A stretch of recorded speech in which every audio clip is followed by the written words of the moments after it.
ये कहते हैं जी गिल साहब ने बंदे मार दिए। 1990 एंड 1991 2 इयर्स, एक चंद्रशेखर का पीरियड आया और एक ही वीपी सिंह का पीरियड आया। तो इनका यही था कि पंजाब में जी सरकार गलत कर रही है और हमने दिल जीतने हैं और सिमरनजीत सिंह मान की हम ऐसे बात करेंगे।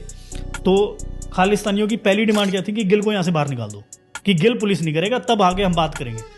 लो जी गिल को निकाल दिया। और फिर उनकी क्या बात थी कि जी आप कौन होते बात करने वाले, हम तो यूनाइटेड नेशन में बात करेंगे, हम तो स्विट्जरलैंड में बात करेंगे।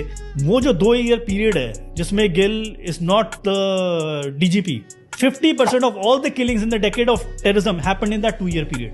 11,500 लोग मरते हैं। 11,500 का क्या मतलब है कि हर महीने 500 लोग मर रहे हैं। हर महीने 500 लोग का क्या मतलब है कि हर महीने नॉन स्टॉप 2 साल तक 3 मुंबई हो रहे हैं और उसके बाद किलिंग खत्म होगी। आप कभी if you study the graph, तो गिल के आने से ये नहीं कि सिविलियन किलिंग स्टॉप हो जाती थी, मिलिटेंट किलिंग्स भी कम हो जाती थी। ये जो कहते हैं ना, क्योंकि एक डेटरेंट था। जैसे अब ट्रंप आया, ये पता है कि भाई इससे लड़ोगे तो ये मारेगा, तो बाकी बंदे भी अपने आप हो जाते हैं। तो जैसे ये जो इलीगल है ये वहां पे बंद हो गया ना, कि ही सेट अ डेटरेंट। तो गिल साहब was doing that. Ajit Singh Bains था, उसने क्या किया कि जी ये बैंस कमीशन है, इन बंदों को छोड़ दो, ये कर दो। तो बिन Barnala was this healing arts, उसने ऐसे ही किया। जोधपुर में खालिस्तानी थे, ठीक है, उसने उन बंदों को छोड़ दिया जो अजीत सिंह बैंस कह रहा है, based on Bains, not on any investigation. कि अगर अजीत सिंह बैंस को लगता है कि इस बंदे को गलत पकड़ा हुआ है, चाहे पुलिस कह रही है कि इसके ऊपर केस है, इसको छोड़ दिया जाए। छोड़ दिए गए Jodhpur detenu. The killings in Punjab of the civilians and of the policemen immediately jumped by 8 times.